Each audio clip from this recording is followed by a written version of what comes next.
Welcome to the Building Design Primetime Podcast, focused on providing valuable information for anyone looking to undertake a new build or extension project. We'll share our tips, tricks and stories from a building designer's perspective.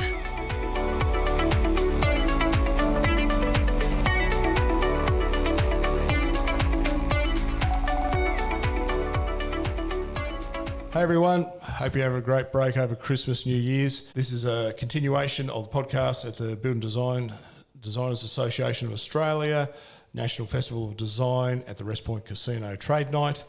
We had Ken from the Rubix Collective talk to us about CLT, which is Cross-Laminated Timber, which is big panels of timber. Ken will explain this a bit better, but he's been working on a lot of these projects. I learned heaps from this little chat about how to incorporate this into new homes and some other really interesting electrical items that I never knew of. So I hope you really enjoy this. Hello and welcome to the Building Design Primetime Podcast. I'm your host Amelia, and once again we're joined by Frank Geskis. Hey Amelia, still at the trade show? We're at the Building Designers Association of Australia trade show. We haven't left. We haven't left. Good food. Good food. Have you had any? No, I've had lollies. I snuck out and got some. Oh, I'm going to have to give that a if crack. I was polite, I would have brought some back. Oh, you ate it all. You did, you ate it all. I did not. Yeah, you did. No. Anyway, we've got a special guest here. Ken. I don't know about special, but thank you. Ken from the Rubix Collective. That's right. Yeah, it's nice to be here. Thank you. No worries. And we're going to talk about CLT. And we're being heckled from the side. So we're in the middle of the foyer here. People go past being heckled. Anyway, all in good fun. So, CLT, cross-laminated timber. Yes. Yeah. Very interesting concept and product, and something I've had a bit of experience with lately, and excited about the potential it has. Maybe you want to explain what it actually is to everyone. Yeah. So when I have clients that I'm introducing them to the product or to CLT, I'll often just talk about it as plywood on steroids, basically. Yes, it certainly is that, isn't it? Yeah, some people might have heard of it as mass timber construction. Oh, yeah. There's a few different terms that people refer to it as. A lot of people have seen a few episodes of Grand Designs where it's been used, but if you haven't seen it, it's basically big slabs of timber that's used for the floor, the walls, the roofs, wherever you can use it. Staircases, all sorts of, pretty much the whole construction of the house itself.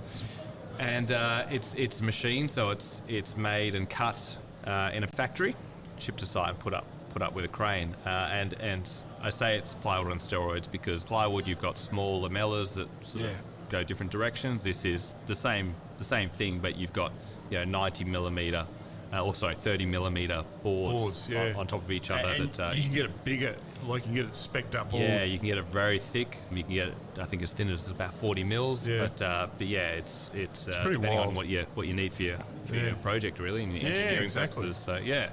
And you've done a few projects. Designed a few projects. Yeah, we've got a few on the run. And we also got a few out for tender at the moment, and they just keep coming into our workflow because we've got no stake in the game. There's no benefit to us to push CLT, but we find that we walk our clients or potential clients through the benefits of it compared to lightweight construction. I would say when they're building a new house, you can go CLT or you can go the traditional route. We outline it all, and basically 100% of the clients that we introduce CLT to end up saying, that's what I want, and that's how we're getting so many of these projects, because we're just putting it out there as an option, not necessarily pushing it, but But it's a high-performing product. A very high-performing product, yeah. And also, is it manufactured in Australia, or is it... There are Australian manufacturers. Yeah. The probably primary Australian manufacturer is a company called XLAM. The projects that we're using, we are importing from Austria, from a company called KLH. So you're importing walls, roofs, floors from Austria to Australia. It makes me sound a lot better than I really am. And a lot more organised than I really am. It's very much like if anyone knows sort of how, if anyone's put windows in their homes before or dealt with a builder putting windows in their homes, it works in a similar manner where you've got window fabricators who work with the profiles from a window, profile manufacturer. So Same thing happens. So someone's over in Austria manufacturing the CLT, but then we've got someone that's between me and Austria that is organising the import, the export, the cutting lists, the erection of the shell. So it makes my job very easy because there's that liaison with the manufacturer of the CLT. But also they do these shop drawings and That's they right. are manufactured, cut to such incredible tolerance. That's right. Yep. It's literally a 2 mil tolerance, plus or minus 2 mil. It's pretty wild. It's insane, and it allows you then to do really cool things that would take a lot longer with traditional construction. Yeah. So you can do things like angles, odd shaped roofs that don't necessarily come together at 45 degrees, and it opens up a lot of possibilities. And I often say to my clients that we can get to the end of the design process, get everything approved. I mean, it won't be very cost effective for them, but to decide this late in the process, but they could decide right at the last minute whether they want traditional construction or CLT, sure. because there's nothing that I need to do in my work, designing it and having engineered and everything, that I need to accommodate the fact that it's a CLT building. So literally, the design is done. From a design perspective, there's no limitations. And then, we send that off to our middleman, and he does all the shop drawings and organises all the pieces that need to be organised to come and fit together like a jigsaw puzzle. And do you bring the windows over from Europe as well? There is an option there. It's funny, we can import some windows from Europe, and we have asked often to, if there's a possibility to put it on the same container, which it is. We haven't yet had a client that has done that. We typically lean towards UPVC double glazed windows, As opposed to the European. As opposed to the European stuff. Is it purely from a cost point of view? It is, yeah. Yeah, So okay. UPVC windows are quite cost effective. They're a double glazed. They're getting a lot UPVC. better. Yeah, they are. And the feel of them, they've got timber finishes, faux finishes on them, and they look fantastic, and they feel solid, which was a problem once upon a time. They were tinny and thin. But They look plasticky. Yeah, look plasticky, yeah. But a double glazed UPVC will be about the same cost as single glazed aluminium. Yeah, right. So that's what we're leaning to. But it's funny, we asked about, because in Europe, all those windows that we would import if a client asked us to are triple glazed windows by standard, by default. And we, just out of interest, said, well, could we get a price for double glazed windows? Because, They'd look at you funny, wouldn't they? And I said, well, can we do double glaze? And the quote came back and it was more expensive Yes. because they had to retool everything. Really? Wow. Everything over there is triple glazed. So that's just standard. It is. Yeah, so Yeah. it cost more because it was a custom job. Yeah. Yeah, and you don't know that till you ask. Yeah, that's right. That's right. So, So, but sorry, to just before we move on, windows. If the windows are on site, yes. at the time as the CLT is on Yes. site, which was what we try to organise, the whole building can go up, and you've got an airtight, watertight building within 5-6 days for a typical house. So, I saw one from an architect here in Tassie, and he was showing me some photos, and it was gobsmacked how quickly this thing went up. Yeah, there's a couple of time-lapse videos. And you that can had find the on triple YouTube. glazed. Yeah, right, okay. They imported it from Europe. Yep. Okay. Yep, a whole lot. It was right. really impressive. Yeah, lovely. Yeah, down here in Tassie, it's probably more important than up in Well, Newcastle yeah. City in terms of that. So triple glaze. then when you've got solid lumps of timber, what type of R rating, what type of insulation? Because you're not stuffing insulation in there. Yeah, You're that's right. using the core of the timber, slabs of timber, as your insulation. Yes. So typically, you get about R1 per every 100 mils of CLT. Right. So the wall structure is comparable usually to just a stud wall thickness. So it's normally about 90 millimetres thick. Yep. So you got about R1 there. And then we insulate on the outside of the CLT. And there's a couple of different options that you can choose from there. I won't bore everyone with the different types, but you then attach that to the exterior side. And the reason why you do that is because the CLT creates a natural airtight envelope so that your insulation can stay on the outer wetter side rather than the inside In a where you're sense, getting it's humidity. almost reverse construction, that term. That's right, yeah. That's right. Which is nice because you can then leave all your CLT as exposed timber internally, and it's a beautiful finish. I mean, some people think it would look like a bit like a sauna, but I suppose it would. But then pile of rocks in the corner. And but then you see it, and it creates, it's a very different feel. It's not like the VJ lining place we did in the 80s. That's right. So, I mean, the majority of our clients will want to leave it all exposed. Yeah. But as I said, there's no limitation in terms of the design flexibility of it. So if you want it to look like a traditional You house, can paint just it, line it with plasterboard. if you want, do or you whatever just want. paint it. Yeah. Or even just do a number of different finishes on site, Yeah. whatever you want. But yeah, you do have to cover it from the outside and clad it from the outside. It gotta can't be protect it. exposed. But yeah, your internal finish could be nice. Do you still put a DPC at the bottom of them? You do, yeah. Yep. So the way that it works, without getting too technical, is if you're going a slab on ground, what you do is your concrete slab's never going to be perfectly level, because concrete is that's right. never going to get that precision. So what we do is we put LVL bottom plates and screw those down to the slab and pack that out to make sure that's level, and that happens before the CLT comes on site. So when the CLT comes, you drop it straight in, they screw straight into those. Yeah, right. Those Well, that makes a lot of sense. So, sorry, I So said... the DPC goes under I should explain DPC, LVL. damp-proof course. Yes. So It's a that sheet of stops plastic. that stops your moisture from the concrete coming up. So that is actually in between. That's before the CLT comes. It's between your slab and that bottom plate that gets screwed on. So you'd machine that LVL up so it matches it's in the thickness of the wall. So it's thickness of the wall. It can be a bit thicker because you've got the insulation. It can sort of you can hang it out a little bit. Yeah, hang it out a bit. Yep. But we just put little shims underneath them to get it level. The only issue then is if you want a really nice, clean, polished concrete to CLT. Yep. No skirting line. We did a job like that. That was so hard. Yeah, it is hard. A workaround that we've done is to rebate the bottom edge of the CLT walls a little bit in, and then we put in a spruce piece of timber to match it. Yes. Obviously, well, not obviously, but the grain of the CLT wall will usually be running vertical. The difference is that the skirting that you put in will be running horizontal, but we put a nice little shadow line, and then it still has that nice effect of that timber. And that concrete Nice meeting. solution. But up on the first floor, and if you're doing an elevated CLT slab, you can just screw those straight into each other, and it's just this really nice, clean timber to timber. Nice. No skirtings. No skirtings, nothing.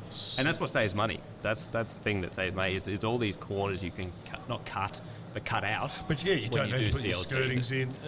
Plasterboard, skirtings, impaying's a bit cheaper. It would be. Even electrical is cheaper, which is... Well, I was just about to ask, how do you do electrical? You want your PowerPoint 300 mil off the floor? Well, you're going to have to compromise on that? Or? Yeah, so normally with power, with PowerPoints, it's typically easier to do it on the external wall. You can just drill straight through the wall and put it on the external side. If you want an internal wall, it gets a bit trickier. You sort of have to drill up through the centre of it, and it just becomes a bit messy. But it can be done. It just requires a little bit more work. Being well planned, isn't it? Yes, that's right. And our projects, I like to document quite detailed and allow as little work on site as possible. So we will actually get those holes and even the recesses cut for the PowerPoints over in Austria. So it's obvious where they go, and it's just a matter of the electrician pretty much coming in. But a real cost saving with electrical is the lighting and the switches, because traditionally with a switch on a wall, you need to get power to that switch. Yep. You then need to get wiring from the switch to the lights. Right. Yes. There's a lot of work there, and on a product where you've got no cavity, can make it a bit trickier. So what we use is quite common in Europe for quite a long time, very reliable, kinetic radio frequency switches. And what that is... I've never heard of this before. Yeah, so it's fascinating. And you know what? What black magic is this? This should be used in almost every any construction, because it's cheaper than paying $50,000 for your electrician to kit out your house. What it is it's essentially a sticker that looks like a light switch, and maybe I'm creating the wrong visual images here. It's got this weird look, dude. The sticker. I've peeled it off. I'm sticking it on. Yeah, so it's a light switch that you'd expect to see on any wall, but it's got self-adhesive tape on the back. And you stick it where you want it, and you program it to the light circuit that you want it to turn on. You program your sticker. Yeah, you program your sticker, because there's no battery in it. There's no power to it. The force of your finger on that button, and that's why they're called kinetic switches, is enough of a burst of power to be able to send a very simple radio frequency to a module that's connected up to your lighting circuit. So that's why it's a sticker sensor, because it doesn't need any wiring to it, no batteries, nothing. It's just the pressure of your finger will beam up a signal to that light, and that will turn that on and off. So all of a sudden you've cut out a whole lot of electrical work. The electrician only needs to basically lay out the lights, and he does that through the roof, and then waterproofs it back up again, or membranes it back up again, and then basically you just get these little modules that receive the signal from the switches and wire them into the circuit. So there's all these little tips and tricks that have been developed through decades and decades and decades of this kind of construction in Europe to make it simpler and easier to construct. And Australia's playing a bit of catch up, but yeah, there's all these little trades and things that you can actually save on with this construction, make it essentially cheaper than lightweight construction for a much better product. There you go. That's fascinating. It is so fascinating. with plumbing and things like that, that's a bit different. Bathrooms, you've got to waterproof the whole thing. Yeah, we've got radio frequency water, so you can just beam water across. No, I'm joking. Jamie gave me a funny look there.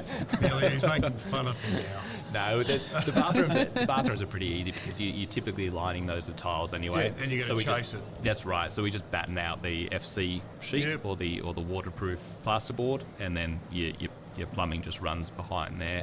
Yeah. So and if you want walk-in shower, do you put set-down panels? Yeah, we can actually shave that CLT down with the CNC router to what we need, and just in that section create a set down there anyway, provided the engineer's happy with that reduced thickness. But, that's a question. Engineering certification. You must have an engineer who can certify this, because it doesn't fit under the National Construction Code, does it? No, so we've got the middleman that I've talked about before. He has an engineer as part of his team that certifies the structure itself, so that keeps things easy for me. He provides a certificate to the certifier to say everything is fine. What we take care of from our end is basically just the footings and foundations. We just engage an engineer to do that. Which is pretty normal. Then, he just gets his necessary wind loads and numbers from our CLT engineer and just make sure that that's suitable. And then, it's quite a simple engineering process. So if you're going airtight, how do you install your HRV system? Through the roof? It depends. We heat recovery ventilation systems, because when you make it airtight, you need to ventilate it mechanically. That's right. Otherwise, it's going to get a little bit ugly. You don't want to create a box that you can't breathe in. Yeah, you can't breathe in and get mold and mildew and horrible stuff. That's it. So there's two types of HRVs: centralised and decentralised. Centralised you'll need to find a cavity in your attic space or some sort of area where you can keep that, and it's basically a ducted system where it sucks out the stale air from the house that you don't need, and then replaces that with fresh air, but the heat transfer happens in that exchange, so you're not losing heat, you're just swapping air and you're pushing that heat back in. Great setup. It is, it's fantastic, and it's been used for a long time, and particularly in the colder climates in Australia, it's great. But the decentralised option is what a lot of clients are going with, just to save a bit of money. It's a bit more visible, which some people have got. The wall mounts. They're wall mounted, So you'll have a pair of them usually, and they'll be in sync with each other. So one will be sucking air in on one side of the house, while the other one on the other side of the house is sucking air out. And then they'll, after a certain amount of time, they'll swap. So you've got this constant fresh air coming in, and you can get HEPA filters in there. You can get all sorts of things in there to really improve your air quality. But that's how it works. So often we'll put one in each bedroom, and then in the living room there'll be sort of one each side. And it probably ends up 2/3 of the cost of a full ducted one? Yeah, I'd say about that. It's normally about $20,000 for a full ducted one, and each one of these. Yeah, that's roughly the fix, because I'm looking to put one in my house. Yeah, right. And what are your prices that you've been? There was about 14.5 just for it, without the install. Yeah. Okay. So that's. So it's probably about probably a bit more with the install, probably about 25 then with the install. But the decentralised are about $3,000 a pair. Yeah, I saw that and I thought, gee, that's ideal for retrofits. Yeah, they're great for retrofits. That's a whole other topic. But this is very cool. So you put your exterior on, you insulate. So you're basically battening, put your cladding over, still vented. Just on the roof, Because if you use a solid panel for your roof, are you still putting the impermeable membranes? Do you still put the membranes on? On the roof? Yeah. Yes, we will. Yep. So we'll put and then double batten that to get the cavity. It really depends what insulation we use in the end anyway. Yeah, okay. If it's like an XPS, which is a hard foam. But you might put that directly above the ceiling anyway. Yes, so we put that on the, because we do a lot of flat roofs and ballast roofs as right. well. So then you got to. So sometimes we'll just put ballast is like pebbles on your roof. Sometimes we'll do that, or because if I was thinking just normal, like, gable roof. Yeah, if it's a gable roof, it'll just be insulation. Then your vapor permeable membrane on that, just so that it can, if it does get some moisture in there. I know that moisture isn't coming from inside because you've got the air tightness there, but just, it's just good idea just to be able to let that breathe. Yeah. Anyway, we find it's a really fascinating construction. And it's a bit backwards, but it certainly works. Like we've done one project with it, as I've spoken to you about, and not one straight wall on the thing, but but it was the only way I thought we could do it with CLT, because it wasn't a straight wall. No roof angle was the same on this thing. Yeah, It right. was a little bit apeshit, but that's the shape they wanted to achieve. Yeah, okay. With the polished concrete. Yeah, right. So you had that it was challenge, that it detailing was. challenge, It was a detailing challenge. But anyway, it's being built right now. Oh, great. Fantastic. But these panels came from Wynyard in Tasmania. Yeah, right, okay. Yeah, nice. so... And they're what brand were they? I can't remember the brand. Yeah, right. They're only a new company up at Wynyard. Yeah, interesting. Okay. Out of hardwood. Oh, great. Oh, hardwood, okay.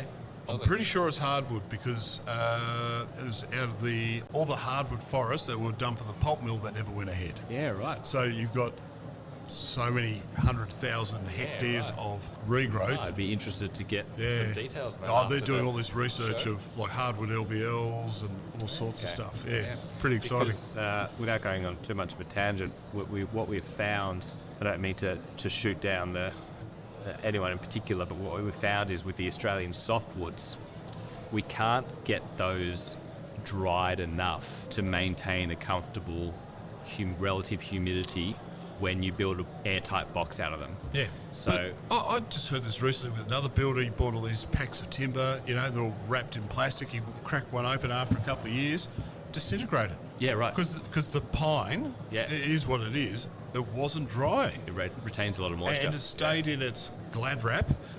And it just rotted itself to pieces. Even the cell structure of pine, because it's such a our pine here, it's super such fast. a fast-growing pine, it's almost impossible without thermally modifying the timber to get that out of the cells. Whereas the European spruce that we use is a much slower-growing timber, still sustainable. We're just impatient here in Australia. Yeah, but we can get that down to about 40% moisture content, which means that. It's about 12% moisture content, which means that when you build a box out of it, you get about 40% relative humidity inside, which is really comfortable. So that's one of the preferences that we have of the Austrian one over the Australian. Yeah, that makes a lot of difference. Yeah, right. So the Australian guys got to really look at what they're doing there. But the hardwood should be different. That'll be a game changer, I reckon. Yeah, I'd be keen to do a bit there was more a research on that. 6-storey office built in Launceston, and a lot of the timber I'm pretty sure it came from Austria as well. Okay. So, but a couple of the floors they use the hardwood. Yeah, right. Yeah. That'd be a nice contrast. Yeah, I haven't been in there. It's really cool, this building, what they've done. Right. And it went up fast. Yeah. I'm from Newcastle, and the university there's used done a couple of CLT buildings now. So universities seem to have the money to do this too.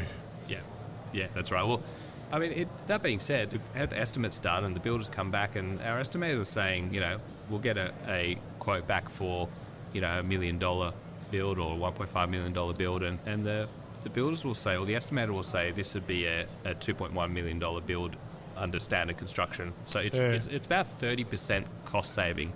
And when you consider the benefits of it, yeah, exactly, it just blows you away. And this is why we've got all of our clients, anyone that we give it to as an option, they take it up. Makes a lot of sense. It does, yeah, it does. But especially when labour's so expensive in Australia. Oh, and it keeps going up. 9 months of carpentry with a couple of blokes on site to compare with, you're paying a lot for a crane, but that's just for 4 or 5 days. But one 4 days. Yeah, exactly right. And it's Yeah, so you built the whole walls. Yeah, sounds awesome. So why is it not more widely used? Well, it is in Europe and more increasingly in the States. it's taken us a little while to get there. I mean, we've sort of been a bit behind the 8 ball in terms of the passive house movement, and that's now sort of. But this doesn't have to be passive house. It doesn't have to be, but it's a good way to achieve it. Yeah. But I think it piggybacks off that movement. Also, it's probably not suitable for all climates in Australia. Okay. It's typically zone 4 and up, which if you don't understand that, it's not great for tropics and sort of hotter, more humid climates. It's high humidity climates. Yeah. So but Sydney, Newcastle. I've done one in Congarini. We're doing one there, which is about an hour south of Coffs Harbour near Maxville. Okay. That's probably as high as you'd want to go. He was keen on doing it, so we went ahead with that. But yeah, it's originally used to in the Swiss Alps where it's freezing, but that's not to say that it can't be used in in a more temperate. It's really ideal here for Tassie. Yeah, and the other thing that slowed it down is that there hasn't been many Australian manufacturers of it. So KLH were the first on the ground, and they've been building awareness of it for a couple of years. But also getting it from Europe, which is they're experts at it. We're limited by a container size too. That's right. And you need to know the people here in Australia that can get it from Europe for you. Like I said, I'm not the one ringing up Austria. So unless you've got those connections, it's a big limiter in terms of how fast the industry can adopt it. But once you've made those connections, which we're lucky enough to have done now, then, it opens up all this possibility. And it is starting to get a lot of momentum. Like, as I said, there's, government buildings going up, there's a lot of residential buildings going up, and and when it comes to builders, because I guess builders think whenever an innovative technology comes that I'm not trained for that, I don't know how to do that, it will be adopted quite quickly, because the builder doesn't necessarily need experience in CLT to do one of these things, because it's done by the actual erection and handover is done essentially by a subcontractor, which is this middleman that comes and puts it all up for So him. would you say that subcontractor, so if you order this for your house, they'll come down and erect it? Yeah, that's right. So they'll organise as I said, the shop drawings, the import. It lands in a shipping container, and then they'll ship it to site, and they'll organise traffic control, cranes, put it up. What they say is they don't need a builder on site that has had any experience in CLT before to help them. They just want someone that's passionate about building sustainably and is excited about the building process. And if they've got that, then they said, that's the perfect combination, that's the perfect team, and they direct the builder as to what to do. Yes. While that's going up, and as long as they're on hand, they're there to almost be labourers in a way. But once you've got that shell, a locked up shell with windows, doors, and the frame there, then you can let the builder run loose. He'll just, they'll start with the insulation, the battens, the wraps, the clay, all the stuff he's used to. But this time he's not doing the whole framing. He's got a house basically just to fit out. And one last question: you get the whole box up? Okay. Talk too much. Sorry. No, it's all good. But I'm starting to think practically here, and it's been the same in Europe. That you get the box up, bang. Then the builder comes and does his bit. Yep. How long can this structure sit in the weather for? Yeah, good question. The reality is, delays, whatever, and your box is exposed. It's no different when you build a normal stick frame for a house, sit there exposed. And there is a limitation there because you start getting mould growing on the timber. Correct. And most people don't care because it's behind the plaster and you've got black mould in there. Yes, yeah. The good thing about this is there were mould to grow. It's on the outside. And you're 100% right. Yep. To get the windows in. But, that's right. But it's always more than people think. So there's an anecdote or story that my CLT guy says where they erected a structure. There was a parapet wall right around the roof, and something happened to the client. I can't remember what, but he had to go overseas or whatever, and it became a literal swimming pool. It stayed a swimming pool for 3 months. And after 3 months, they sucked it out and just dried it up and just carried on. So typically, the general advice is get it covered ASAP. Like any structure. 12 weeks is 12 weeks is what they say, and you should be able to more than. Well, that's interesting. Yeah, because I would have thought being exposed. Yeah. Well, it's. I mean, I guess it's such a solid thing. And if you're putting, I'd just give it a paint job straight away. Well, if you're putting a insulation on it that's, we often do rock wool. It's hydrophobic, and then you're putting a vapor permeable membrane on that. If there is still a bit of surface moisture sucked into that outside of CLT, it's going to come out. But if you can get, a Proclima UV stabilized wrap or something on there, which is the best thing. They've got a 6-month warranty exposed on there as well. So you got plenty of time. It's not like we've got it up, we've got to rush and cover this thing. It's you get to it when you get to it. And sure. Yeah, the building is built in a way that moisture can sort itself out and dry up. Yeah. There you go. Very cool. Are you better educated now? I am. I'm curious, yeah. Because it's not something really that I've heard much about. No, and a lot of clients that come to us haven't, but it will be something you'll start to hear a lot more about in the future. I've often looked towards not just future-proofing the business, but also just out of interest, seeing what the next thing is. And I've researched, 3D printed buildings and CLT and all SIPs and all these types of construction methods, and this is the one that we've really landed on as being, what we think is the future of the construction industry. So, Yeah. Very cool. Watch this space. Yeah, it'd be I think it's interesting gonna be really to find out what interesting. happens. Yeah. It's awesome. All right, well, we might start wrapping up. Are there any resources available for anyone to learn more about cross-laminated timber? It sounds like it's kind of very niched and sort of not really well known in Australia, Not is in it? Australia, but there's a lot of European influence. there is, Yeah. So there's a lot of content. If you're just at early stage researching, then there's plenty of content online. As I said, you can even look at a few grand design episodes, just if you're after the aesthetic quality of it. But if you're after more technical information, then there's things on YouTube. There's, you can contact me at the Rubix Collective and ask me any questions if you want. But you should be able to find quite a lot of content online on CLT, and even companies, if you're starting to get into the technical side of it, or if you're a tradie that's listening to this podcast, even companies like Gripset, waterproofing, are now doing data sheets of how to waterproof CLT. Yeah, okay. So the industry is catching on, and the products manufacturers are catching on, and starting to do specific advice on that too. So There you go. Yeah, well, thank you so much for coming in today, My Ken, pleasure, and guys. chatting Mate, to this has us. been cool. It was very fun. Thank you very much for inviting me. Enjoy the rest of the trade show and the rest of the night. Thank you. Cheers. Thanks for listening to the Building Design Primetime Podcast. Catch you later.